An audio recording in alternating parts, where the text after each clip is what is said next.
Good morning, good afternoon, and good evening to the global family. This is Nzikitmato, the host of Power to Lead show. I welcome you all to this wonderful Empower Hour.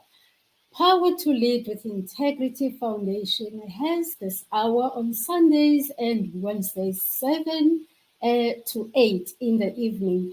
We come together, we empower each other, we go on, in ways of healing, empowerment. You must give yourself away for the freedom. Not alone. My favorite line. Let me add my favorite doctor to the stream.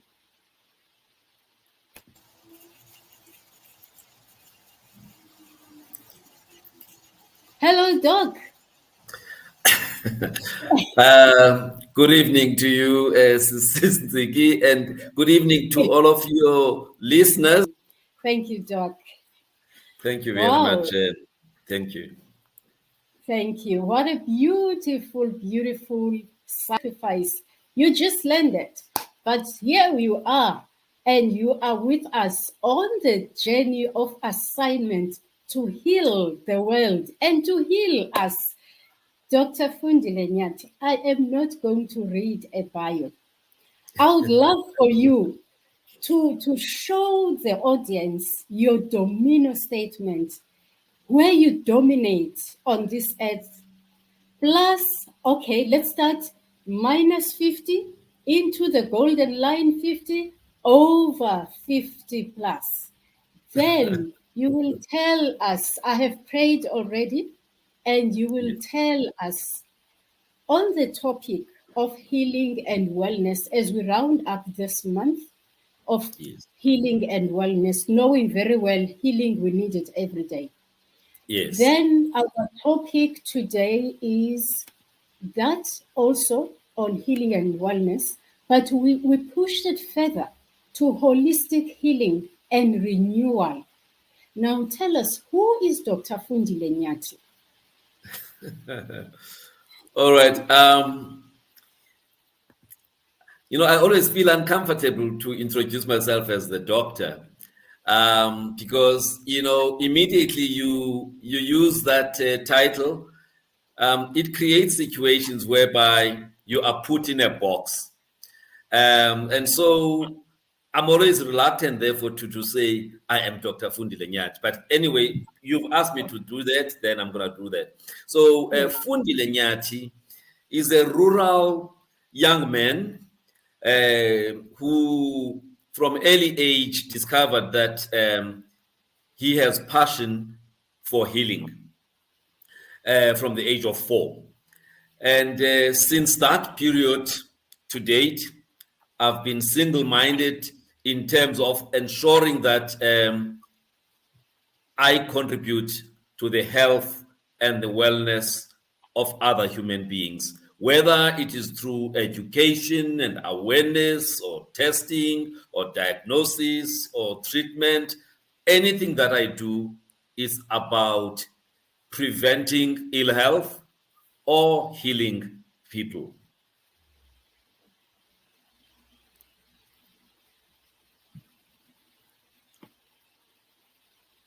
Is this Nzigi? Oh, okay. Thank you, Doc. All right. Thank you for that introduction.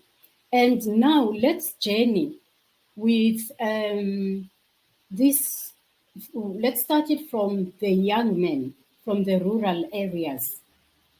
What motivated you to where you are today and to your journey actually? What motivated you and groomed you and channeled you to the direction that you felt from the age of 4? This is who you would love to be. Well, I think partly, as you grow up, parents sometimes they want to live their dreams through their kids or unfulfilled dreams through their kids. I must say then that our dad, in 1949, He was one of the few black Africans who were chosen to go and do medicine. That is the first group to do medicine at the University of Natal, because before then there was no medical school for black people. So he was in that group. He had topped the Cape Provincial Administration, as a matriculate. So he was chosen, and he went there only to discover that they were being recruited to be something more than a nurse, but less than a doctor, because they didn't feel at the time that black people can actually have the capacity to become doctors. So when they discovered that, he led a protest, they were kicked out. And so he came back to the family profession, which was teaching. And so there is that unfulfilled dream by my dad. And so he wanted to make sure that at least one of his kids becomes a doctor. So that's the first part. He always talked about wanting us to be doctors. 2, where we grew up in Tabase, the village just outside of Umtata, there was a clinic next door, and we had a shop next to the clinic. So the people who are coming for antenatal clinic and any other vaccination for kids, they actually, used to interact with us. In fact, our home used to keep vaccines for, child immunization.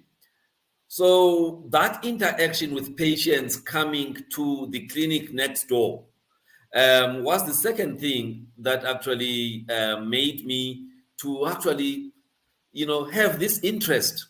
These injections that are staying in our fridge here at home, what are they for? So those are the 2 things.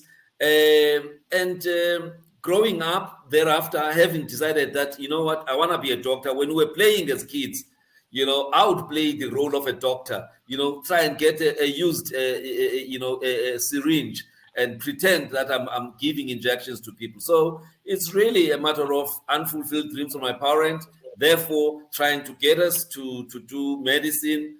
He failed with Umteto, but with me, he found fertile ground.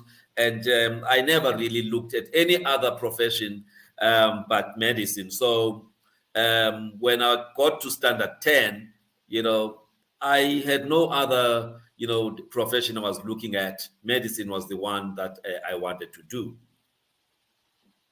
Wow. I love, and I loved the fact that he failed with the firstborn. And it shows that we have our own minds and our own channels and also our own destinies and purpose, even if our parents would wish we can be what they want us to be. And, beautifully so, my father failed with me. But for me, I didn't fail, but something naturally happened. My daughter picked up what I wanted to be.